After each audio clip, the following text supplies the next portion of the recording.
बच्चों, ये वो क्वेश्चन पेपर है जिसके न्यूमेरिकल मैं आपको सॉल्व करवाने जा रहा हूँ। आप इसे स्टिल कर लो, पॉज कर लो, स्क्रीनशॉट ले लो, नोट कर लो। वैसे मैं क्वेश्चन डिक्टेट भी करा रहा हूँ। प्यारे बच्चों, आज हमारी वीडियो महत्वपूर्ण संख्यात्मक प्रश्न पे है और टॉपिक है प्रकाश का अपवर्तन तथा क्रांति कोण पर। जैसे मैं आपको पहले भी बता चुका हूं, हम ये फील कराना चाहते हैं आप क्लासरूम में बैठे हैं और टीचर आपको पढ़ा रहा है। मैं इसी तरह से आपको पढ़ाना चाहता हूं संख्यात्मक प्रश्न को। तो पहला प्रश्न नोट कीजिए आप। पहला प्रश्न, वायु के सापेक्ष कांच तथा पानी के अपवर्तनांक 3/2 तथा 4/3 हैं। Full stop. यदि कांच में प्रकाश की चाल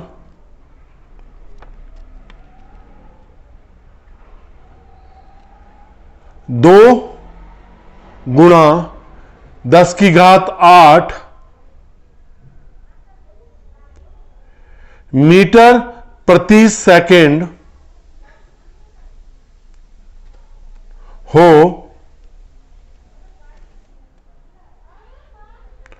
तो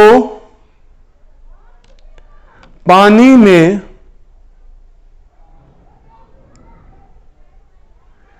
प्रकाश की चाल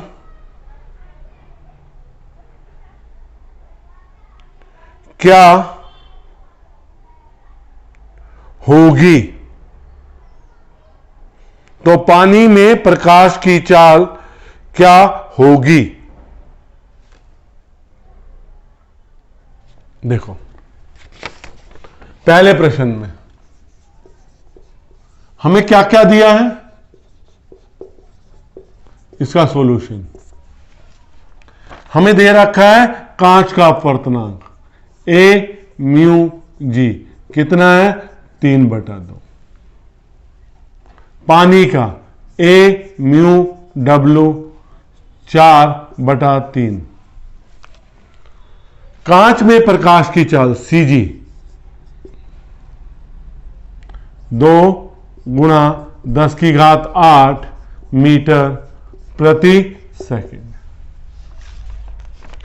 तो पानी में प्रकाश की चाल ज्ञात करनी है, सी डब्ल्यू हमें ज्ञात करना है। ठीक। सबसे पहले हमारा जो कांच है वो किसके अंदर है? पानी में है। कांच जो है पानी में, तो हम निकालेंगे जो प्रकाश की किरण जाएगी वो पानी से कांच में जाएगी। डब्ल्यू म्यू जी क्या आ जाएगा? A mu G upon A mu W.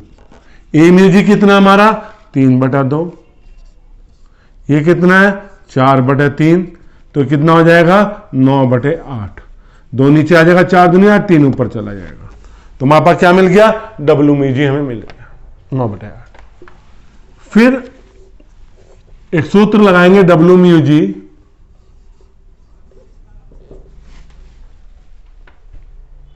कैसे ये सूत्र आएगा? ए म्यू जी अपॉन ए म्यू डब्ल्यू। ए म्यू जी क्या हो जाएगा? सी अपॉन सी जी। निर्वात में प्रकाश की चाल, कांच में प्रकाश की चाल, ए म्यू डब्ल्यू। निर्वात में प्रकाश की चाल, जल में प्रकाश की चाल। तो ये क्या हो जाएगा? सी डब्ल्यू अपॉन सी जी। सी से सी काट जाएगा। अब सी डब्ल्यू किसके बराबर हो जाएगा? डब्ल्यू म्यू जी इंटू सी जी। तो सी डब्ल्यू कितना आ गया? डब्ल्यू म्यू जी कितना है? 9/8। सी जी कितना है? 2 गुणा 10⁸ मीटर प्रति सेकंड। 9/4 गुणा 10 की घात 8 मीटर प्रति सेकंड, तो कितना आ जाएगा 4.2.25 गुणा 10 की घात 8 मीटर प्रति सेकंड, ये CW। बहुत साधारण सा क्वेश्चन है जो मैंने सॉल्व किया है। अब इस पे अब हम दूसरा क्वेश्चन करने चलेंगे। बच्चों, जो बच्चे पहली बार न्यूमेरिकल की वीडियो देख रहे हैं बेटे, इसका थ्योरी का चैप्टर पढ़ना चाहते हैं तो थ्योरी के चैप्टर की वीडियो आपकी उपलब्ध है। आप हमारे चैनल की प्लेलिस्ट में जाइए, वीडियोस में जाइए, वहां पे आपको सारी वीडियोस उपलब्ध हो जाएंगी। उपलब्ध हैं, हो जाएंगी नहीं हैं। साथ में मैं आपको महत्वपूर्ण टॉपिक की भी वीडियोस डाल रहा हूं, तो जो महत्वपूर्ण टॉपिक्स की वीडियो डाल रहा हूं वो भी आप निरंतर देखते रहिए। तो दूसरा क्वेश्चन नोट कीजिए। उस माध्यम में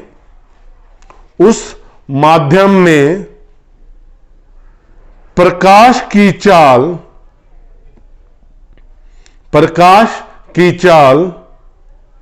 ज्ञात कीजिए जिसमें क्रांतिक कोण 45 डिग्री हो। जिसमें क्रांतिक कोण 45 डिग्री हो। तो हम प्रश्न नंबर 2 पे चलेंगे अपने। सॉल्यूशन इसका क्या दिया है हमें? क्रांतिक कोण θc कितना दे रखा है? 45 डिग्री। माध्यम का अपवर्तनांक,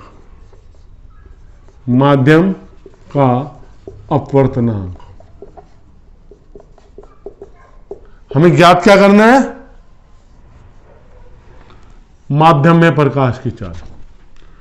ए म्यू एम, एम मतलब मीडियम मतलब माध्यम, इसका सूत्र होता है 1/sin θc। तो कितना आ जाएगा? A mu M 1/sin 45 degree. A mu M is equal to 1/√2। तो क्या मिलेगा आपको? A mu M is equal to √2। कोई दिक्कत नहीं आता। हम एक सूत्र जानते हैं, अपवर्तनांक का सूत्र, ए म्यू एम निर्वात में प्रकाश की चाल बटे माध्यम में प्रकाश की चाल। सी क्या है? निर्वात में प्रकाश की चाल, निर्वात में प्रकाश की चाल अपॉन माध्यम में प्रकाश की चाल। तो अब हमें माध्यम में निकालना है। सी एम किसके बराबर हो जाएगा? सी बटे ए म्यू एम। सी कितना है? 3 गुणा 10 की घात 8 √2। सी एम 3 बटे 1.414 इंटू 10 की घात 8 मीटर प्रति सेकंड। जब हम इसे सॉल्व करेंगे तो कितना आएगा? C M is equal to 2.12 गुणा 10 की घात 8 मीटर प्रति सेकंड। तो आपका दूसरा प्रश्न भी सॉल्व हो गया। बहुत साधारण तरीके, आसान तरीके से सॉल्व हुआ है। सीधा फार्मूला होता है हमारा अपवर्तनांक और क्रांतिक कोण में एक संबंध होता है ए म्यू एम 1/sin θc। इससे हमने अपवर्तनांक निकाला, फिर अपवर्तनांक का सूत्र निर्वात में प्रकाश की चाल तथा माध्यम में प्रकाश की चाल करके हमने दूसरा सूत्र निकाल लिया। अब हम अपने तीसरे प्रश्न पे आते हैं। बच्चों, न्यूमेरिकल कोई हार्ड नहीं होते, लेकिन उसको करने के लिए क्या होता है? एक बेस चाहिए होता है। वो बेस कहां से मिलता है आपको? आप इन न्यूमेरिकल्स को प्रैक्टिस करके। ऐसा नहीं होता एक बार न्यूमेरिकल किया तो हमें आ ही गया, नहीं बेटा। नहीं आ रहा है तो दोबारा करके देखिए, समझने की कोशिश करिए। और थ्योरी में दिक्कत है तो मैं आपको कई बार बता चुका हूं, मेरे चैनल पे पूरा क्लास 12 का पाठ्यक्रम वीडियो के रूप में उपलब्ध है। उन वीडियोस को देखिए और अपनी नॉलेज को बढ़ाइए। क्वेश्चन नंबर 3,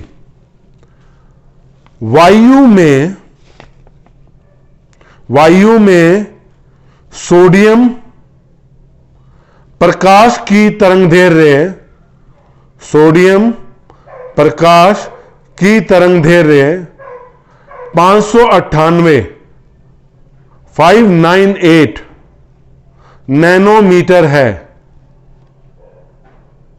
जल में इस प्रकाश का वेग तथा तरंगदैर्घ्य की गणना कीजिए।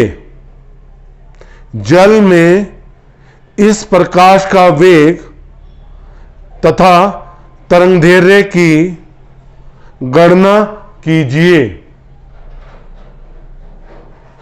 हमारे पास क्या है? हमारे पास तरंगदैर्घ्य है। ठीक है साहब, तो हम एक सूत्र, हम क्या करते हैं, हमारे पास प्रकाश की तरंगदैर्घ्य कितनी है? प्रश्न नंबर 3 में हमें तरंगदैर्घ्य दे रखी है वायु में, एयर में कितनी है? 598 नैनोमीटर। तो इसे हम चेंज भी कर सकते हैं, 598 10 की घात -9 मीटर, कोई दिक्कत नहीं। जल में प्रकाश का वेग तथा तरंगदैर्घ्य ज्ञात कीजिए। जल में प्रकाश का वेग, तो बेटे हमारे पास एक सूत्र होता है। अच्छा, एक चीज दे रखी है क्वेश्चन में, ये नोट कर लो, मैं बताना भूल गया था। जल का अपवर्तनांक 1.33 है। जल का अपवर्तनांक 1.33 है, ये क्वेश्चन में ही दिया है। तो हमें जल का अपवर्तनांक कितना दे रखा है? mu 1.33। हमें निकालना क्या है? जल में प्रकाश का वेग और तरंगदैर्घ्य। देखो एक सूत्र होता है, हम एक सूत्र बताते हैं। mu किसके बराबर होता है? C/CW। तो CW किसके बराबर हो जाएगा? C/mu। C कितना हमारा? 3 × 10 की घात 8, 1.33 मीटर प्रति सेकेंड। तो CW कितना हो जाएगा आपका? 3/1.3 से डिवाइड करेंगे,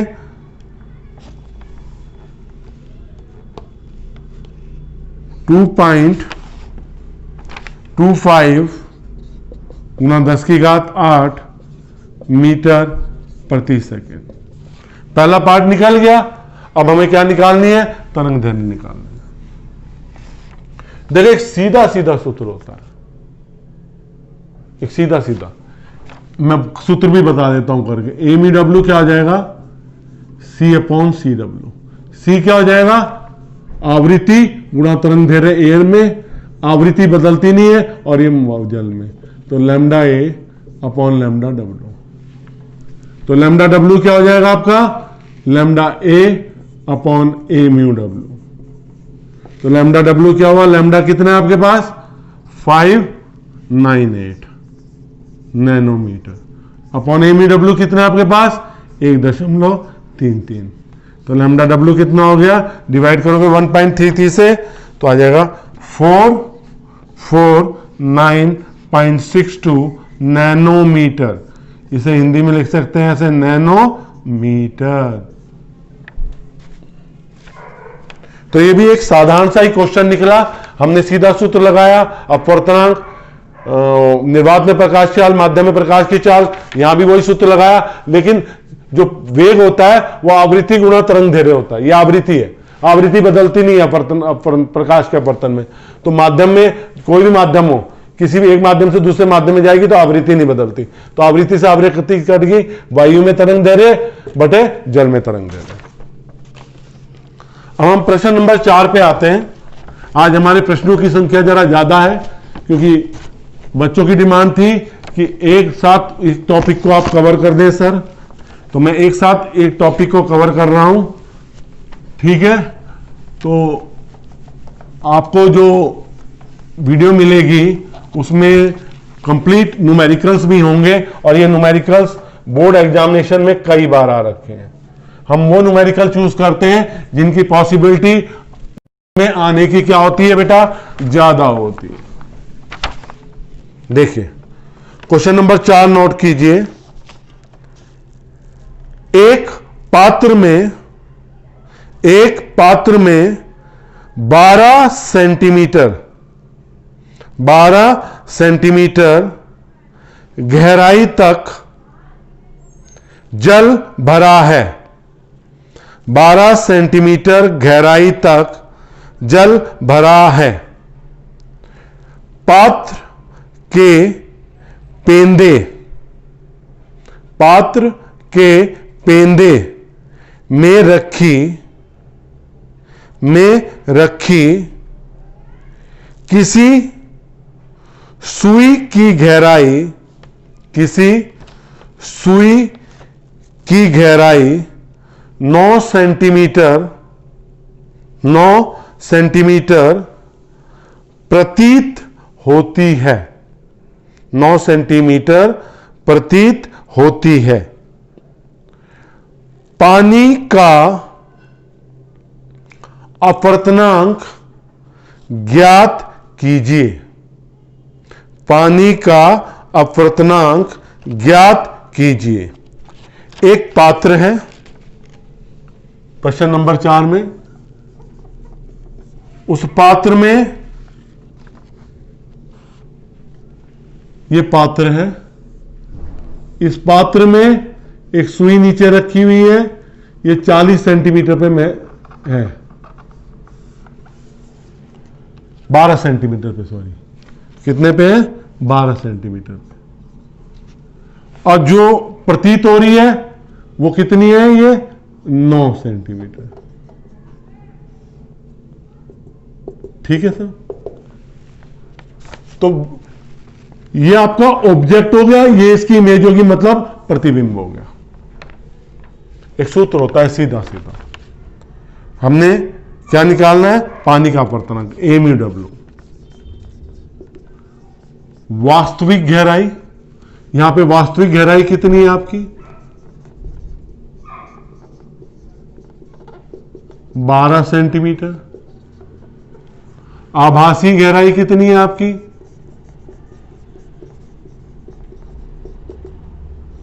9 सेंटीमीटर। तो ये होगी वास्तविक गहराई बटे आभासी गहराई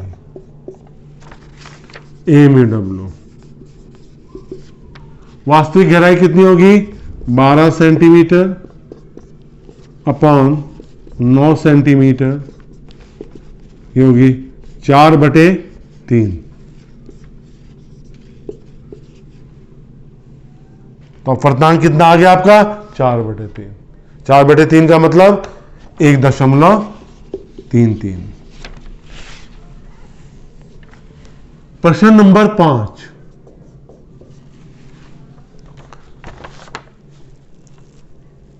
एक मछली पानी की सतह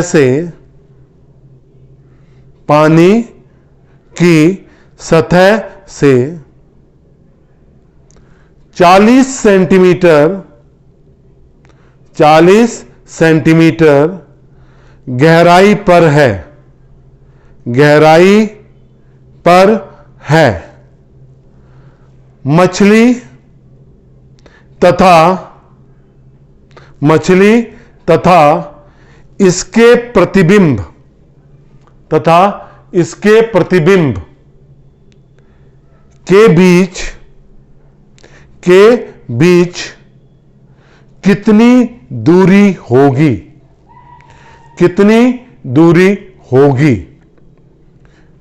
दिया है जल का अपवर्तनांक, पानी का अपवर्तनांक 4/3 है, 4/3 है। हमें दे रखा है MeW 4/3 है। यहां पे पानी बना दिया, यहां पे एक मछली बना दी। ये मछली कितनी पे है? 40 सेंटीमीटर गहराई पर है। ये प्रतीत यहां पे हो रही है। ये कितनी ऊंचाई उठ गई, मतलब इसके प्रतिबिंब और मछली के बीच में ये ऑब्जेक्ट, ये मछली का ऑब्जेक्ट है, ये इसकी इमेज है, डॉटेड बना दी है। ठीक है, ये कैसी महसूस, कितनी ऊंची महसूस, कितनी ऊंची है दिखाई देगी, जिसे कहते हैं हम, क्या कहते हैं? शिफ्ट कहते हैं। मछली तो तब तो हमारे पास P कितना हो गया यहां पे? ये T हो गया 40 सेंटीमीटर, हमें D निकालना है। T है 40 सेंटीमीटर। मछली तथा इसके प्रतिबिंब के बीच दूरी D इजिकल टू क्या हो जाएगा? T 1/1 - AμW D। ठीक है, तो मुझे क्या निकालना है? T नहीं, मुझे D निकालना है ना। 40 - 1/4/3 D। 40 1 - 3/4 D। 40 4 - 3/4 D। 10 40 गुणा 1/4 सेंटीमीटर, तो D कितना आ गया? 10 सेंटीमीटर।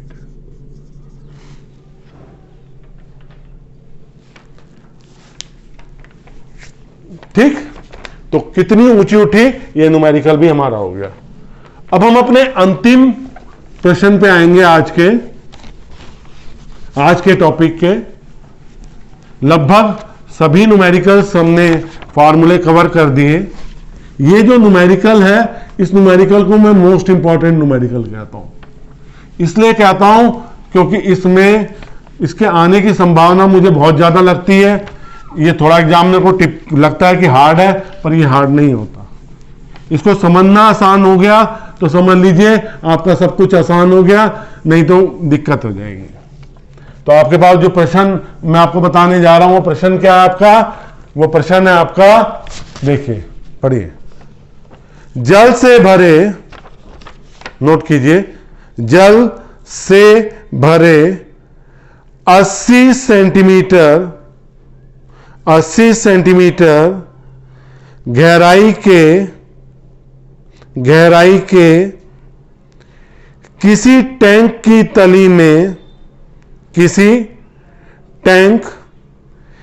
तली में एक बल्ब रखा है।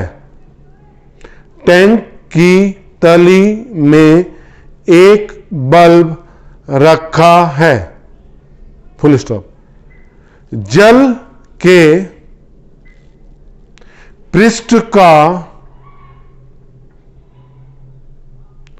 वह क्षेत्रफल ज्ञात कीजिए जिससे बल्ब का प्रकाश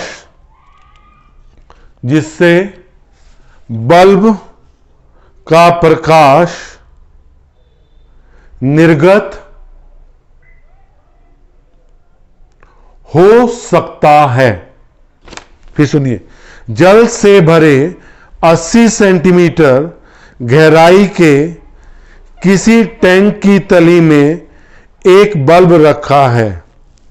जल के पृष्ठ का वह क्षेत्रफल ज्ञात कीजिए जिसमें बल्ब का प्रकाश निर्गत हो सके। दे रखा है जल का अपवर्तनांक MuW इजिकल टू 1.33। जल का अपवर्तनांक कितना है? 1.33 है। देखिए साहब, हमारे पास एक टैंक है,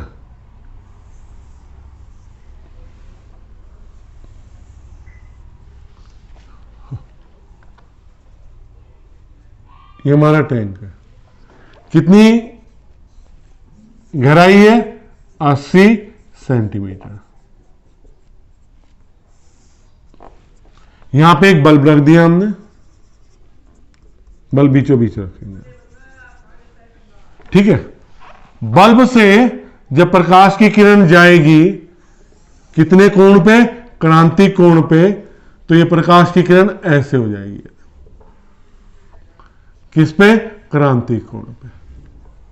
ये आप जानते हैं क्रांतिक कोण, मैंने अभी टॉपिक की वीडियो भी डाली थी इंपॉर्टेंट में भी, और थ्योरी में पूरी वीडियो है। और इससे ज्यादा अगर कोण हो जाएगा तो प्रकाश की किरण उसी माध्यम में लौट आएगी, तो इतने भाग से प्रकाश जो है बाहर जा रहा है। वो कोण थीटा सी है, तो ये वाला कोण भी क्या होगा? थीटा सी होगा, एकांतर कोण है। इसकी त्रिज्या कितनी होगी? आर। केवल इतने पृष्ठ से प्रकाश निकलेगा, बाकी पृष्ठ से तो देखो ना, ये कोण क्या हुआ? क्रांतिक कोण से ज्यादा हुआ, तो प्रकाश की किरण उसी माध्यम में क्या हुई? वापस लौट आई। यहां जल भरा हुआ है। क्या भरा हुआ है? जल भरा हुआ है।